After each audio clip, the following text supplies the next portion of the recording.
So first, let me tell you who I am.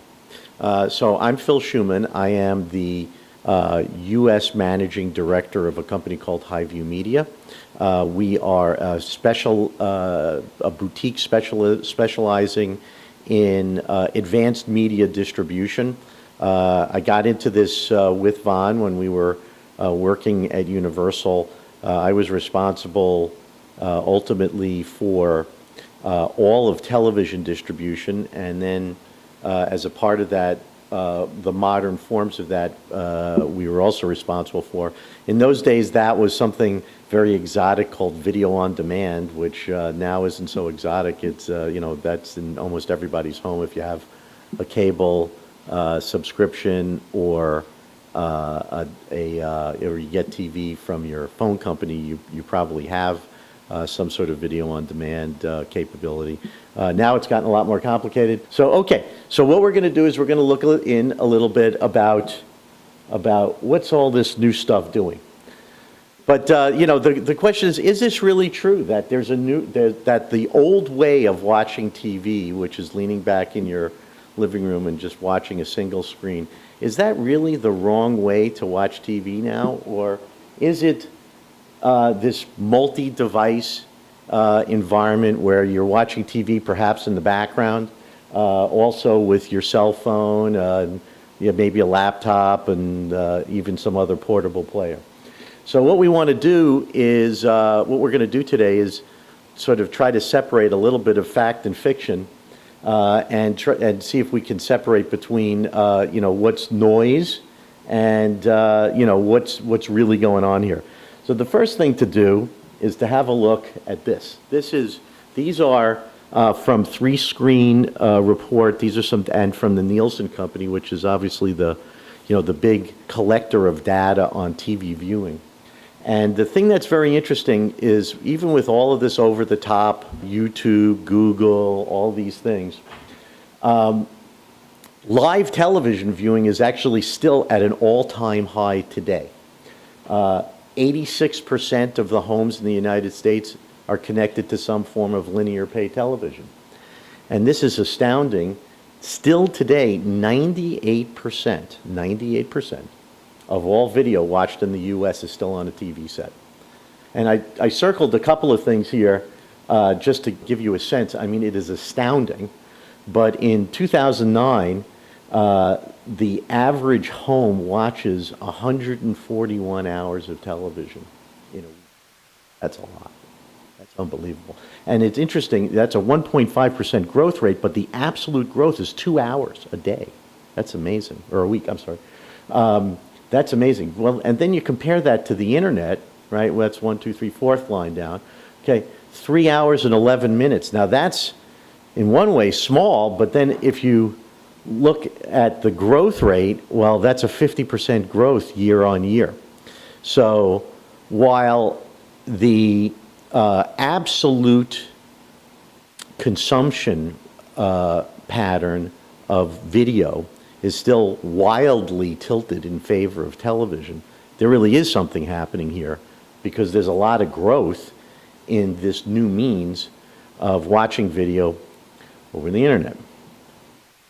Well, since it's so little, though, since all this stuff is so little, what's all the fuss about? Well, 85%, I mean, you saw it in this room, right? It's probably 85% of the people in this room have watched a video over the internet. That's a lot, okay? On average, viewers watched 187 videos in January of 2010. That's 32 billion video streams. That's really a lot. I mean, that's an astounding amount of video data crossing the internet.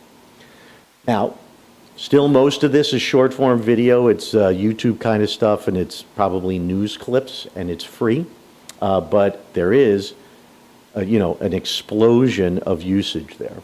And even long form, and we'll do a couple of charts on this, long form is also showing a great deal of growth. Here's another couple of ways to look at this. These are just a couple of different charts. The ones that I think are the most important are the one on the top right and the two on the bottom. And the thing that's really important to note about these is the time frames between the two comparisons. These are videos viewed statistics and usage statistics comparing July of 2009 to November of 2009, right? So there's something really intense happening right now because you're seeing a growth from 21 billion views in July of 2009 to 31 billion. That just happened in a couple of months. 40+% growth in usage in a few months. Something very intense is happening here. And this is something to keep, to keep an eye on and understand. Again, in the broad sense, still probably not a lot of real change, but even in just the last 6 months, the amount of interaction by consumers in the United States with video over the internet is exploded. Where do people go? Well, not surprisingly, people mostly still go to the Google sites, to YouTube. Okay, average videos per viewer, 93 videos per viewer in January 2010 on the Google sites. That's YouTube. The other thing that's very interesting is there's this company called Hulu. How many people in the room know what Hulu is? Everybody. Okay, well, that's pretty cool. So the thing that's really amazing is that Hulu, which is maybe 2 years old, tops, right, is the site that has the second most active viewers in the United States. Now, it also has probably the most expensive and attractive programming on the internet in terms of entertainment. That's for sure. But it is astounding to me that people who go to that site use it so heavily. And then this is just another indication of what's happening here. Google really still has 40% share of all videos served, right? And even Hulu, while it's second, okay, first of all, it's a massively distant second. And the second thing to note about it is that after you get past YouTube, the usage on any individual site drops off enormously, and there's a lot. It's very dispersed. This is another example of just the extent of how this has exploded. The incident of people interacting with long-form video on the internet has essentially doubled in 12 months. The thing that I think is interesting is that the TV is growing faster than the movies. I personally believe that's because the TV product comes on the internet much more quickly than movies do. So, 24 hours after it's on broadcast, you can go, watch Jon Stewart or Grey's Anatomy or something like that for free. You have to watch a couple of ads, but interestingly enough, of course, it's fewer ads than if you had to watch it on your TV set. So because the TV shows are so much newer, they're really premium. The movies don't make it out here for, really an extended period of time, and then when they do, you have to pay for them. So it really depresses the usage. So with all of this, for the next generation, is there something going to be missing? This is actually a picture of a dorm room. Does anybody notice what's not in that picture? What's not in there? No TV set. So this is a big open question, right? Is the computer screen just going to become so interactive that you don't need a TV? Or is a TV set going to become so interactive that it acts like a computer so that you don't need separate devices? Well, what I wanted to do was look at some of these urban myths and see which ones are true and which ones aren't true. There is a terrific study that I came across, and I'm going to just show you a couple of highlight slides on this, between what viewers say they do and what they actually do. This is a study conducted by the Committee for Research Excellence at Ball State University with a separate consulting firm called Sequient that specializes in this area. What they did is a consumer-centric but media neutral study. What does that mean? It's only about people and what they do, and it was not done with any particular bias involved. It wasn't from a TV manufacturer's bias or computer manufacturer's bias. It was completely neutral. And what they were trying to do was test different types of common wisdom. So the study used an observational model. So participants were not asked to report what they did. They were observed over an 18-hour day. Researchers used a keyboard to record what they saw, and they did it in multiple locations, in homes, work, school, etc. So are these things true? Is the 30-second spot really dead? Is that true for advertising? Is it true that no one under the age of 30 watches TV because they're all streaming it over the internet? And is it true that no one watches live TV anymore because everybody has TiVo boxes and they watch them off of PVRs? I'm just curious. Okay, just as a raise of hand, anybody think that the 30-second spot is dead? Anybody? Okay. Do people under 30 watch TV? Yes? Okay, interesting. Is anybody watching live TV? Okay, well, you're a good group. Okay, let's see if you're right. Okay, here are the key findings. And this I found to be fascinating. Everybody, young and old, uses about the same amount of media each day.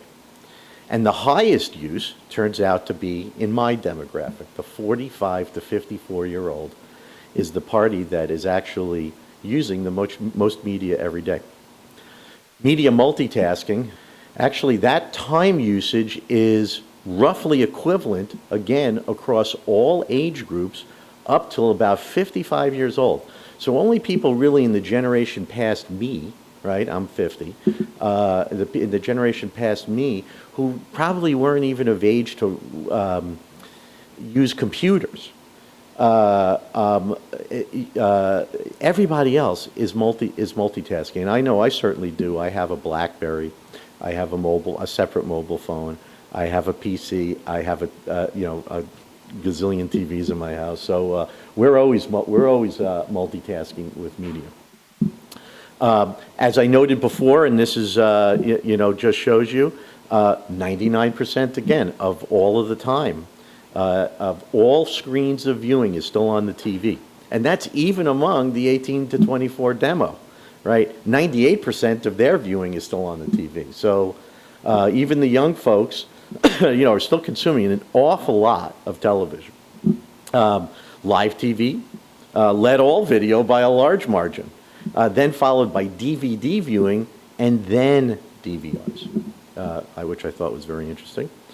Computing has, though, replaced radio as the number 2 media activity. And this is also very interesting, at least to me, is that the observational model showed that people very much underreport their use of TV and overreport their use of the internet and telephone.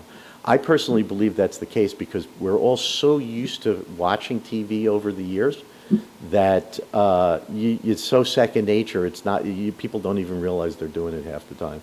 And these new devices are so cool and nifty and and revolutionary that people think they're using them actually far more than they are.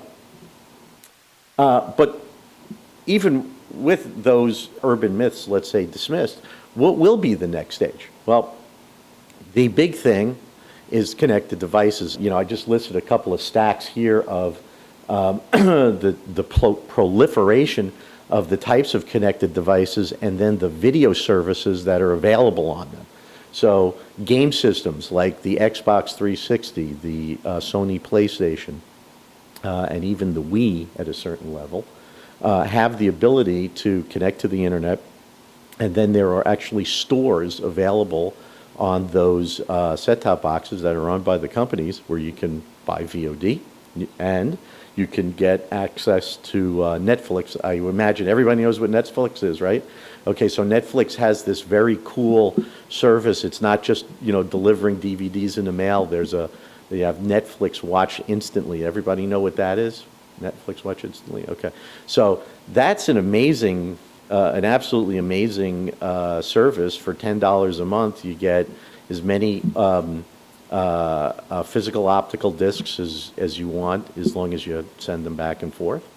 And if you have a broadband connection, you have access to well over 10,000 units of content that you can download and, well, excuse me, stream and view at any time. And there's a lot of junk in there, but there's a lot of really good programming on that service. Then the new Blu-ray players that have come out, so that's high def optical media. Every moderate to high-end Blu-ray DVD player now has a broadband connection. Depending on the manufacturer, they all have affiliated with one or more of these video services. So again, over the top, using the Blu-ray player essentially as an alternative set-top box, you have access to a whole bunch of programming. And then the newest thing, and I think is, you know, incredibly cool, is if you want to now buy a new flat screen TV, again, pretty much every moderate to high-end flat screen TV that's sold today, starting essentially this year, has its own broadband connection. You don't even need one of these other boxes. You don't need a set-top box. You literally plug your broadband connection into the TV, and many of the TVs, you don't even need to plug it in. It's wireless, right? So you just, if you have a wireless router for your laptop in your house, you know, the TV set will do exactly the same thing. And all of these services are available. So there is now a proliferation of access that has never existed before. In 2014, there's projected to be 57 million devices out there that are connected, that connect your TV directly to the internet. That is an enormous sum. And that is, makes the viewing of video over the internet directly on your TV set a mass consumer experience. And that will be, I would imagine, pretty fundamental. The other thing, though, just to point out here, is that the OTT part of this is not the primary reason why people buy over the top. So that's the ability to get the video over the top. So it's not the primary function of these devices. So one of the things is you know, even if you can, if you can do it and it's there, you bought these things for a different reason. Is it really what you're going to do? And we're all going to have to learn that as you know, the world develops. But clearly, there's going to be a lot of access, and that should have some interesting effects. This is this is a chart that shows the various major entertainment and information spends of consumers in the United States. We think there is going to be some shifting because of all this new stuff hanging around.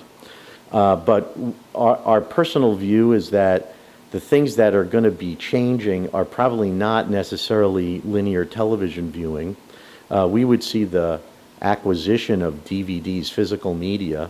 That's probably going to, we see that under pressure now. And HighView Media, we think that's likely to continue.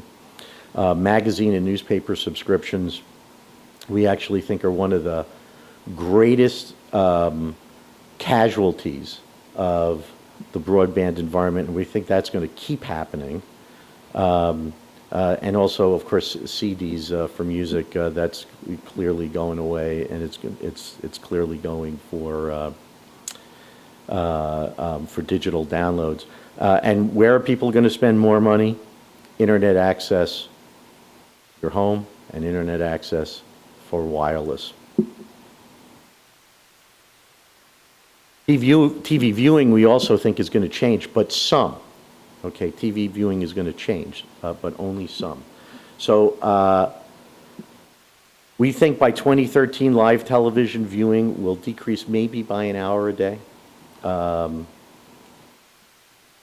We still think that the vast majority of television viewing is going to be for broadcast content. So the slope is gentle, Somewhat down for television, but it's certainly, in our view, not going away. So, what's our conclusion? Well, we think that the connected device environment will probably complement rather than replace traditional television. We think that the Netflix Watch Instantly service is a great library SVOD service. Vudu is a very interesting library VOD service. YouTube has great user-generated videos. Hulu has catch-up TV, but it's not live.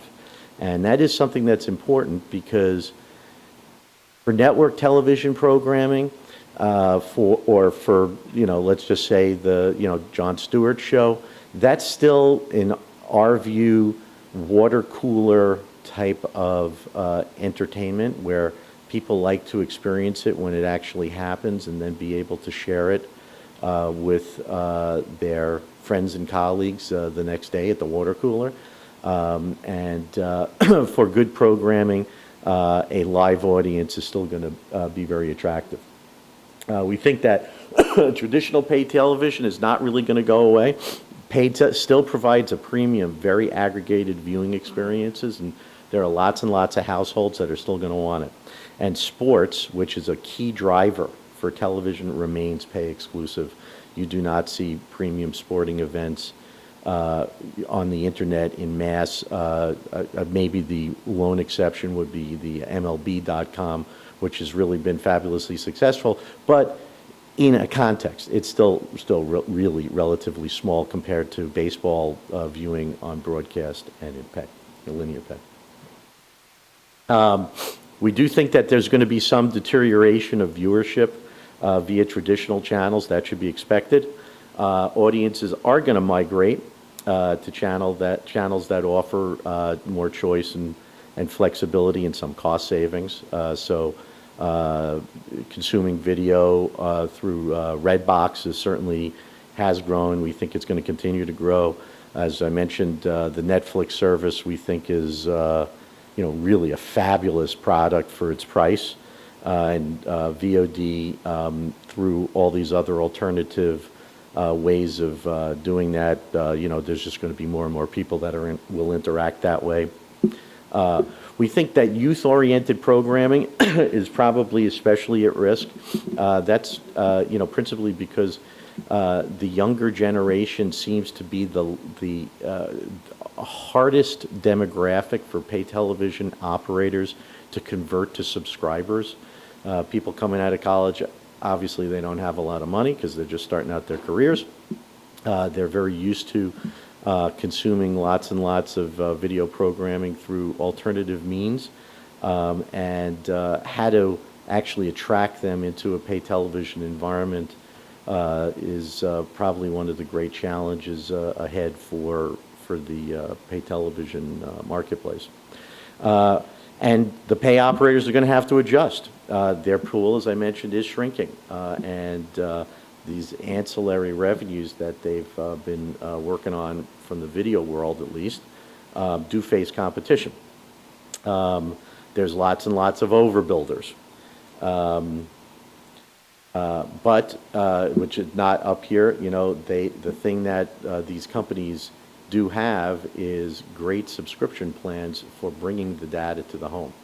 So I would expect to see that big telephone companies, cable operators, enterprises like that, you'll see their revenue mix shift to access plans, and probably their video revenue is gonna probably come down a little bit. But the bottom line is the TV, as we know it, is not dead or dying. But it is changing and probably becoming a little bit more diverse.